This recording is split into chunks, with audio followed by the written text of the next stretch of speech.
Pemenuhan hak dan perlindungan anak di Lembaga Kesejahteraan Sosial masih menjadi pekerjaan rumah besar di Daerah Istimewa Yogyakarta. Komisi D DPRD DIY melakukan kunjungan kerja ke LKSA Nurul Haq Madania di Bantul untuk menyerap aspirasi dan memetakan berbagai persoalan sosial yang terjadi di lapangan. Komisi D DPRD Daerah Istimewa Yogyakarta melakukan kunjungan kerja sekaligus monitoring pemenuhan hak dan perlindungan anak berbasis pengasuhan sosial di Lembaga Kesejahteraan Sosial Anak atau LKSA Nurul Haq Madania di Banguntapan Bantul, Yogyakarta. Dalam kunjungan tersebut, Komisi D DPRD DIY melakukan dialog bersama pengelola yayasan untuk menyerap aspirasi dan memetakan berbagai persoalan yang dihadapi lembaga sosial. Ketua Komisi D DPRD DIY RB Dwi Wahyu mengatakan persoalan di LKSA Madania sangat kompleks karena tidak hanya menangani pengasuhan anak tetapi juga lansia dan penyandang disabilitas. Sekretaris Komisi D DPRD DIY Muhammad Syafi'i di hadapan pengelola LKSA Nurul Haq Madania menyampaikan maksud kunjungannya, yakni untuk menyerap aspirasi dan mengumpulkan berbagai masalah yang ada di lapangan terkait pemenuhan hak anak di Yogyakarta. Ketua Yayasan Pondok Pesantren Modern Yatim dan Duafa Madania Yogyakarta, Suyanto, menyambut baik kunjungan Komisi D DPRD DIY. Kunjungan tersebut menjadi langkah penting untuk menangkap aspirasi lembaga kesejahteraan sosial. Suyanto mengungkapkan banyak regulasi antara OPD yang belum sinkron, sehingga memperpanjang prosedur layanan bagi anak-anak panti. Selain itu, Suyanto juga menyoroti masalah akreditasi yang cukup merepotkan yayasan.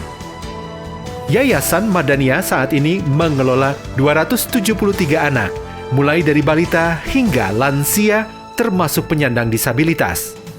Selain pengasuhan, yayasan juga mengembangkan program kemandirian ekonomi dan life skill seperti usaha bakpia, air minum, pertanian semi modern, hingga pengelolaan sawah produktif. Tentunya kegiatan ini bagian dari ketugasan kami, Pak Suyanto, di Komisi D dalam mengawal bersama program-program di bidang sosial, khususnya yang ada di bawah pemerintah daerah istimewa Yogyakarta. Tentunya di sini kita bermitra dengan dinas sosial. Nah, dari sekian banyak isu yang hari ini juga masih cukup banyak hangat di negara kita ini, yaitu tentang masalah memang bagaimana peran negara di dalam memberikan perlindungan kepada anak-anak kita yang mungkin belum beruntung, banyak mengalami keterbatasan dalam kehidupannya. Nah, tentunya ini nanti yang akan menjadi tema utamanya, kira-kira gitu bisa Suyanto. Nanti tentunya kita akan mengalir saja bagaimana sinergi antara LKS sebagai representasi dari masyarakat, perannya, dan juga bagaimana yang dibutuhkan dari pemerintah. Nah, tentunya ini juga nanti ada banyak hal yang kita juga mintakan masukan-masukan dari teman-teman dari LKSA Nurul Haq. Inilah kesederhanaan yang berangkat dari keberadaan, tapi mudah-mudahan tidak mengurangi rasa hikmat kita di dalam penjenengan ngaruh ke kami selaku binaan. Satu sisi jenengan memang simbol saya wakil kami di Dewan, dan satu sisi memang ini tugas penjenengan ngaruh ke kami semua. Jadi kan kodo butuhe ini, kodo butuhe, dan bagi kami sangat kami perlukan. Yang ketiga, Bapak Ibu, posisi kami memang kami Suyanto, kami di samping kami niki sebenarnya kami bukan ketua LKSA. Ketua LKSK-nya adalah istri, dan ini mohon pamit, mohon izin dari ketua LKS-nya ini tidak bisa nampil rawuh jenengan, saya langsung ketua yayasan. Tapi kami juga butuh, tapi saya lebih luas lagi Bapak Ibu, karena penjenengan simbok Bapak saya di Dewan, sehingga saya matur bisa mewakili Madania, bisa Forum Koordinasi Potensi Kesejahteraan Sosial DIY bisa ketua LKS LUDIY. Begitu Bapak Ibu. Yang pertama, karena kami sendiri menyadari bahwa membuka atau mendirikan LKS atau panti ini tidak atas perintah pemerintah, tapi karena ya pura-pura panggilan nurani lah, belajar sabar kali tidak. Sehingga kalau kemudian kami tidak banyak menuntut kepada pemerintah, itu bukan berarti kami tidak butuh bantuan, kami tidak merasa jadi rakyat, tidak merasa jadi anak, bukan. Tapi karena kami berbuat ini tidak ada yang menyuruh panggilan nurani. Tapi memang di sisi lain, memang secara ketugasan, memang tugas penjenengan Bapak Ibu minimal, bukan minimal, yang ngaruhi seperti ini antara lain, bukan minimal, antara lain seperti ini, bahkan menggalihkan seperti apa. Itu. Yang ketiga, yang terkait dengan itu, kadangkala ini Bapak Ibu mohon jadi perhatian, kami yang tidak pernah ditugasi dan kami berbuat, itu ada standar yang dibuat pemerintah itu bagus, yang namanya akreditasi. Tapi secara normatif bagus karena minimal untuk mengetahui standar minimal lah. Namun bagi kami yang kerja sosial, kami bukan nyanto loh Pak.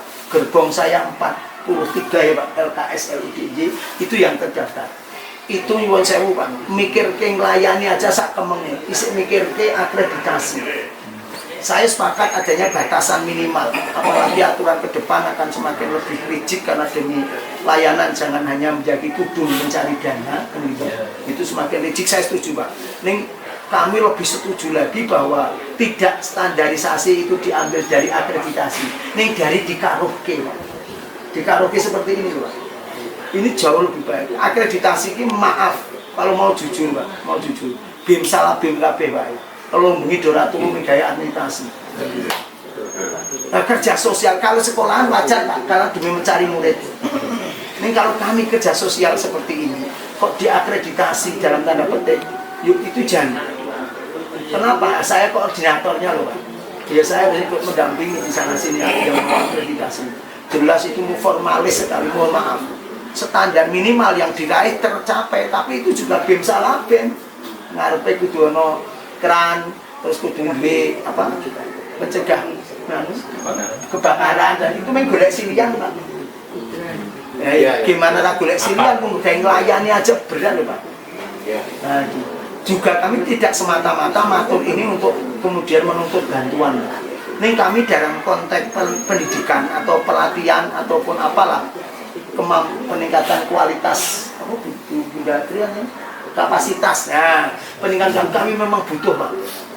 Persoalan materi kami bisa maaf nyuwun masyarakat lewat CSR kami komunikasikan dengan CSR lingkungan itu bisa Pak. Tetapi kalau persoalan kemampuan peningkatan layanan dan kapasitas itu berharap betul dari pemerintah itu mendampingkan. Bahkan tidak hanya pelayanan dari yang dalam kapasitas dalam arti sempit adalah melayani lansia dari pengalaman. Yang kedua adalah syukur-syukur juga ada satu kabupatennya ada bidan atau dokter yang keliling ke kami itu dikasih 2 atau 3 gitu Pak. Nah, seperti itu loh Pak. Satu kabupaten ada 3 dokter yang tidak ditugasi di puskesmas, atau tugas puskesmas tugas jobnya itu mengarungi panti-panti, kunjungan ke panti-panti. Misalnya begitu. Mungkin sudah ada Pak kabupaten atau kota yang seperti itu, tapi secara makro belum Pak, secara universal belum. Ini perlu sekali. Contoh itu persoalan yang berasrama itu lansia maupun anak. Mungkin kami akan menyampaikan terkait Yayasan Madania. Bapak Ibu mungkin tadi disampaikan oleh pimpinan kami bahwa kami punya beberapa unit. Nah, unitnya ada balita, kemudian ada anak, kemudian ada lansia, disabilitas. Nah, untuk proses anak masuk menjadi klien atau binaan kami itu harus menggunakan asesmen. Jadi memang ada beberapa tim kami yang sudah diajak oleh Dinsos untuk diajari bagaimana mengasesmen anak. Jadi memang anak yang masuk sini itu nanti dilakukan asesmen, kemudian ditentukan bagaimana pengasuhannya, apakah jangka pendek, menengah, atau jangka panjang. Nah, untuk klien kami memang banyak juga yang dari wilayah daerah istimewa Yogyakarta, Bapak Ibu. Ada yang dari Gunung Kidul, Sleman, Kulon Progo, Kota, dan juga dari Kulon Progo. Nah, memang kendalanya saat ini ketika anak sudah informasinya banyak mana? Dari 4 kabupaten yang sudah ada. Kalau sementara ini Gunung Kidul agak banyak Pak. Gunung Kidul agak banyak Bapak, dari 5 kabupaten dan kota tadi. Karena memang untuk Gunung Kidul kami merasa masalah sosialnya cukup kompleks ya Bapak Ibu. Bahkan kami ada klien kami yang sama ibunya juga di sini. Jadi memang diberdayakan untuk di sini membantu memasak. Gitu, karena dulu nikah siri, terus kemudian tidak punya dokumen kependudukan dan seterusnya kayak gitu. Nah, alhamdulillah untuk dokumen kependudukan semua klien kami sudah terfasilitasi lewat dinas sosial dan juga dukcapil. Tapi memang yang belum terfasilitasi itu adalah terkait kesehatannya. Jadi ketika anak masuk sini, itu kan kadang-kadang mohon maaf ya Bapak Ibu tidak punya BPJS. Betul. Jadi daerah itu tidak punya punya BPJS, sehingga kami kan bisa mengaksesnya pakai jam kesos. Jam kesos. Nah, kalau misalnya anak ini misalnya pakai jam kesos itu bisa, tapi kan memang prosesnya lebih sulit menurut kami, lebih panjang dibanding dengan anak-anak yang punya BPJS. Nah mungkin kalau Sleman, yang saat ini tuh Sleman yang ketika anak itu sudah dipindahkan ke kakak panti itu langsung otomatis punya BPJS. Tapi untuk yang Gunung Kidul, kota, terus kemudian yang lainnya itu memang belum seperti Sleman gitu Bapak Ibu. Nah, apakah mungkin ya ketika anak masuk panti itu terus kemudian minimal mereka fasilitas kesehatannya itu juga bisa diakses gitu kan? Mereka kan sudah masuk asesmen gitu ya Bapak Ibu. Kayak gitu, mungkin untuk aspek kesehatannya seperti itu. Terus kemudian untuk aspek pendidikan, memang kami mempunyai keterbatasan terutama untuk yang ada di Madania ini ya Bapak Ibu. Jadi untuk yang anak kami yang usia balita, itu saat ini kami sekolahkan di PAUD. Jadi memang kami punya PAUD yang sudah terdaftar di Kemendikbud lewat Dimpora di Sleman. Terus kemudian karena kami itu awal pandemi itu kesulitan untuk menyediakan gawai satu-satu untuk anak-anak kami waktu itu sekitar 19 anak. Kemudian kami berusaha mengurus izin biar anak-anak ini punya SMP sendiri, tapi ternyata untuk mengurus SMP kan harus punya tanah, bangunan, gedung dan seterusnya, memang harus siap dulu baru bisa mengurus, termasuk MTS. Sehingga itu jadi kendala kami untuk anak-anak ini punya sekolah. Nah saat ini yang bisa kami lakukan adalah kami punya PKBM, Pusat Kegiatan Belajar Masyarakat Setara Paket B. Betul, paket B, tapi memang kita pembelajarannya tiap hari Bapak Ibu. Seperti reguler gitu ya. Jadi memang pembelajarannya tiap hari. Walaupun tidak wajib pakai seragam karena anak-anak kami itu protes gitu ke beliau gitu ya, bilang bahwa aku diledekin teman-teman yang sekolah di sekitar sini, aku tuh kayak anak SLB nggak pakai seragam. Akhirnya kita coba open donasi, seragamnya alhamdulillah terpenuhi. Jadi memang anak-anak saat ini sudah punya PKBM dan memang pembelajarannya di sini tadi Bu yang mendapatkan MBG. Oke, pakai seragam betul. Dan memang kelasnya masih sangat sederhana Bapak Ibu. Jadi memang kami hanya di pimpinan yayasan itu dibelikan kursi lipat itu, terus kemudian ada papan tulisnya gitu. Memang masih sangat sederhana dan saat ini memang ada 82 peserta didik yang usia SMP itu.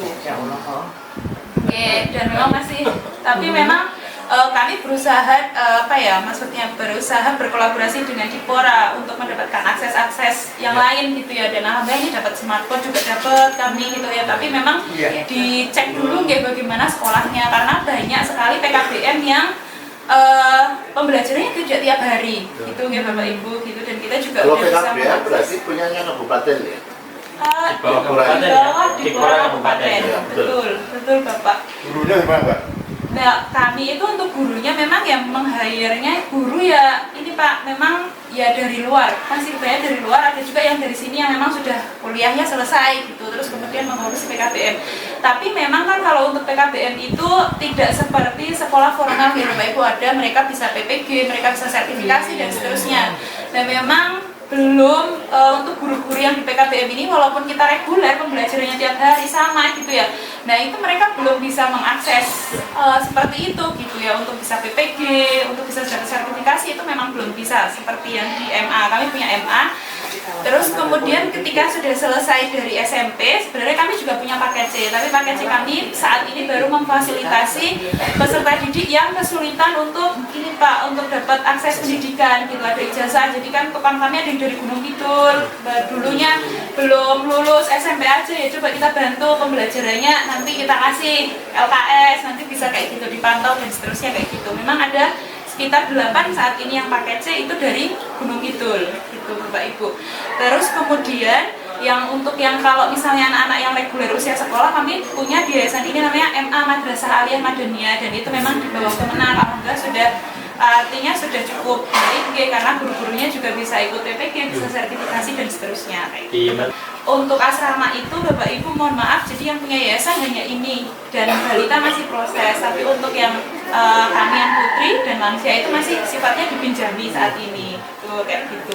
Terus kemudian Bapak Ibu, kemudian yang menjadi kegelisahan kami saat ini mumpung ada Bukavi juga ini ya. Jadi sebenarnya kami itu kan lembaga tadi yang disampaikan Pak Suyanto bahwa lembaga itu harus punya peksos atau pekerja sosial gitu ya. Nah sementara ini memang peksos yang ada di kabupaten itu sekarang mengurusi sekolah rakyat ya di Kabupaten Gunung Kidul, di Kabupaten Bantul. Sehingga kalau kita punya masalah apa gitu kita nggak bisa berkoordinasi gitu gitu. Jadi peksos kabupatennya kan saat ini memang mengurusi sekolah rakyat gitu. Tapi kalau di Sleman memang masih ada peksosnya. Jadi kendalanya kami masih itu. Jadi ketika misalnya anak-anak pengurusan jam khusus dan seterusnya kayak gitu memang kita tetap butuh bersinergi dengan peksos yang ada di kabupaten kebanyakan. Nah saat ini memang yang menjadi kendala kami adalah kalau tadi mungkin yang dokter terkait kesehatan sudah disampaikan oleh pimpinan kami, kendala kami dengan masalah sosial anak seperti itu sangat rentan sekali untuk mengalami kecemasan atau anxiety akut ya Bapak Ibu. Jadi memang ada beberapa anak kami yang perempuan itu sampai melakukan self harm atau menyakiti diri sendiri. Itu saya SMP karena merasa terbuang, merasa harus tinggal di sini, terus kemudian bapak ibunya udah nggak ada semua, simbahnya juga tidak bisa memberikan pengasuhan dan seterusnya. Jadi ada beberapa anak kami yang sampai melakukan self harm atau menyakiti diri sendiri.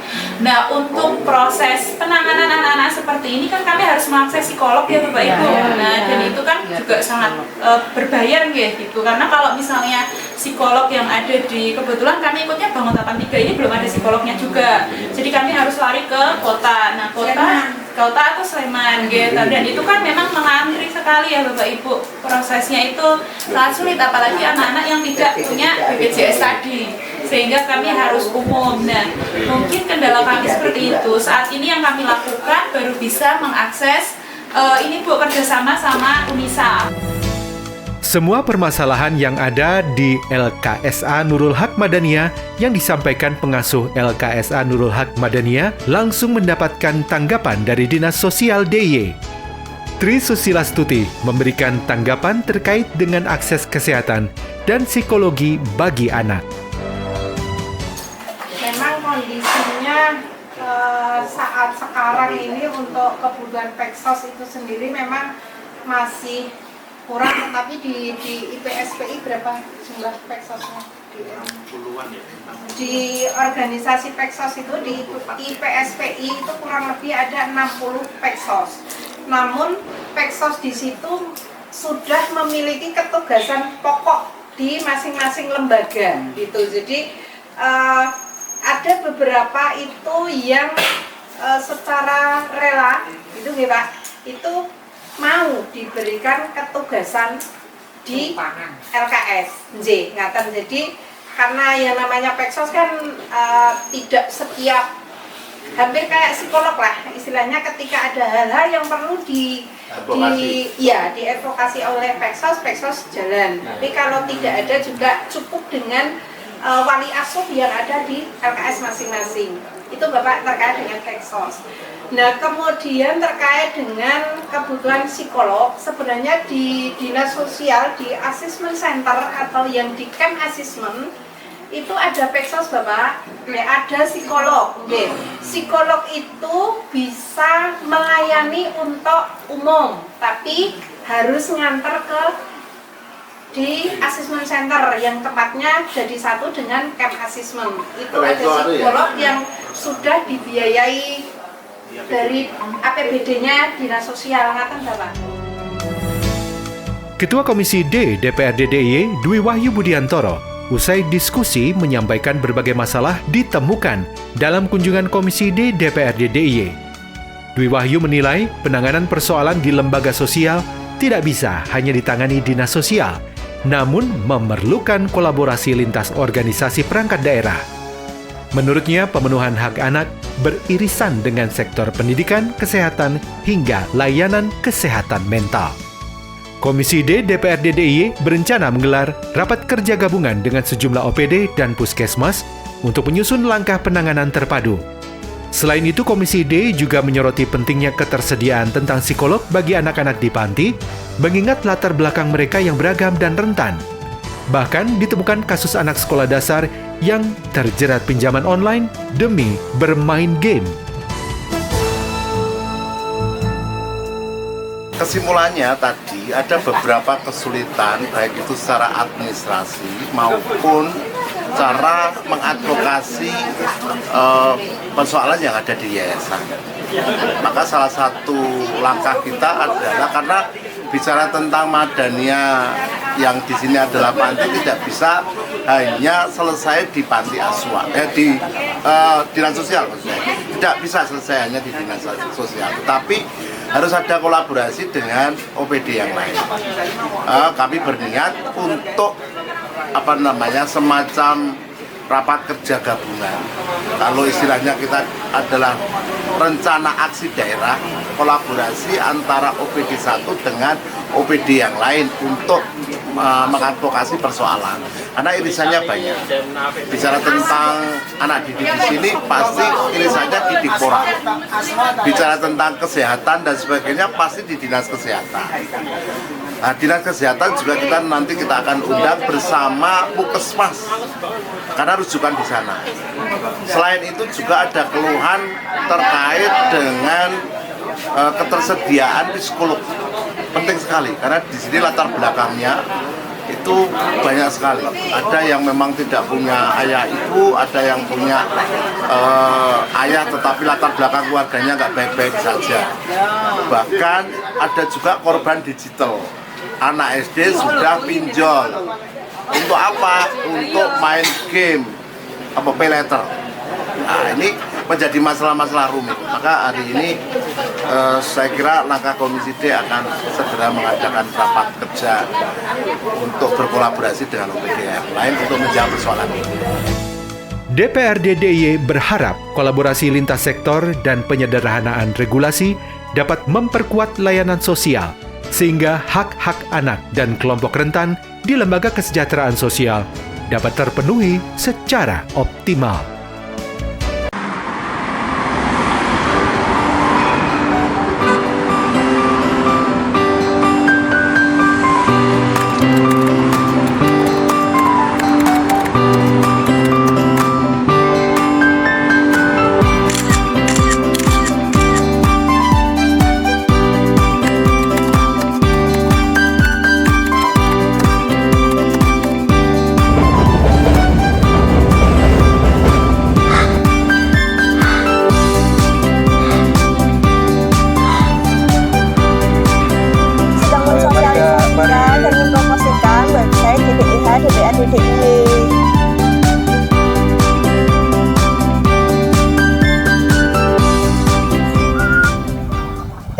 Tuh lihat, ada apa ya kok rame-rame?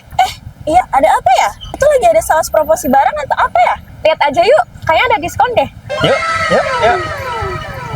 Ini Mbak, nomornya. Terima kasih. Permisi Mas Mbak, ini ada apa ya kok rame-rame ya? Halo Kak, selamat pagi. Jadi kami sedang mempromosikan dan mensosialisasikan website JDIH DPRD DIY. Apa itu Kak? Jadi website DPRD DIY itu masyarakat dapat mengakses seluruh produk hukum yang dihasilkan DPRD DIY melalui JDIH DPRD DIY Kak. Promosi website tapi kok bagi Tumblr Kak? Iya Kak, karena di dalam Tumblr ini ada laman resmi JDIH DPRD DIY. Mari ke Tumblr-nya silakan. Kasih ya. Kasih ya. Iya. Mari Kak.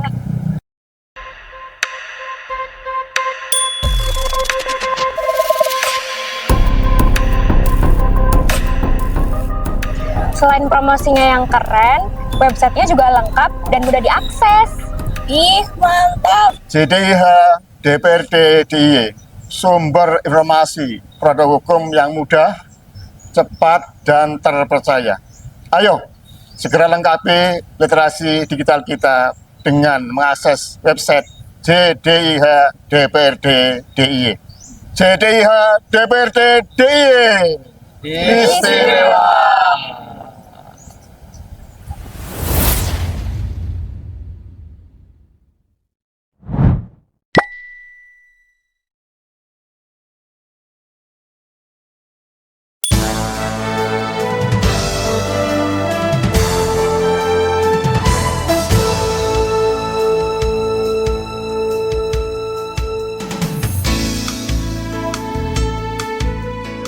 Lurah Sidorejo, Lendah Kulon Progo, Sutrisno, memanfaatkan momentum bertemu Ketua DPRD DIY, Nur Yadi, untuk menyampaikan permasalahan klasik yang terjadi setiap tahun di areal persawahan Sidorejo, Lendah Kulon Progo, yakni jika pada saat hujan, puluhan hektar sawah terendam banjir, sedangkan saat musim kemarau, sawah kering kerontang, tidak ada air.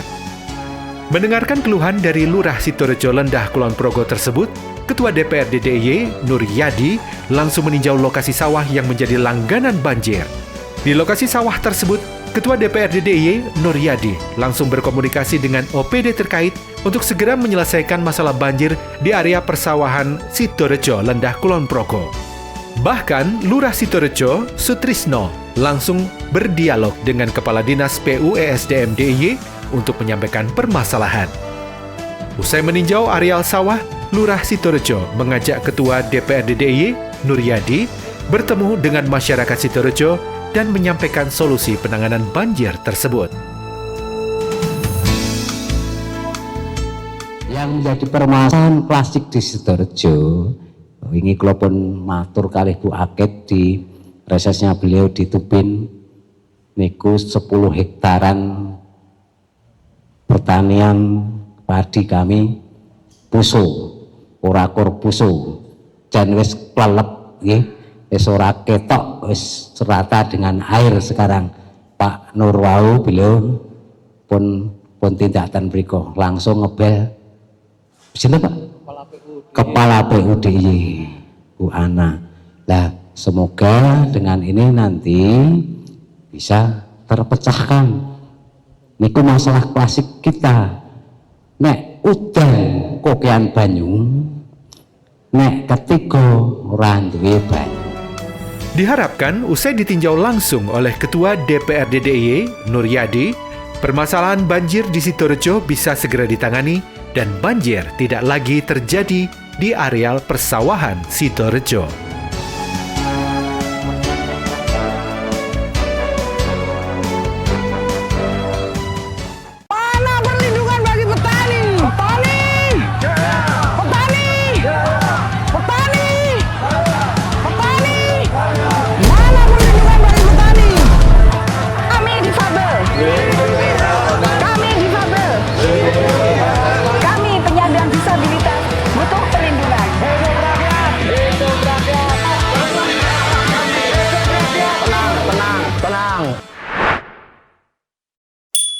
Semua sudah ada perdanya, buka di web JDIH DPRD DIY, monggo silahkan.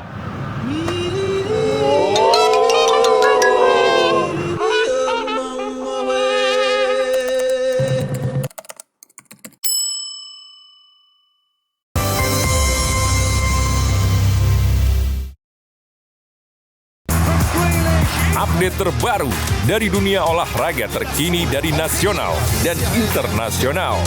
Ikuti analisis tajam dan rekap momen epik dunia sepak bola. Namun, yang menjadi sorotan utama pada kemudian di sini mungkin Hafner akan tetap. Saksikan Sport 8 setiap hari pukul 11 malam dan 7 pagi hanya di Garuda TV. Ada isu yang memerlukan sebuah solusi. Menyinggung soal SARA seandainya tidak hati-hati. Semua tata kelola penyelenggaraan ya itu harus bersih. Bersama narasumber terpercaya, mengulas topik terkini untuk negeri. Indonesia Kita, Senin sampai Jumat pukul 7 malam. Hanya di Garuda TV. Kompetisi memanas pada tiap lini klasemen Eropa. Perebutan juara terus terjadi, membuka cerita baru di tiap laga pertandingannya.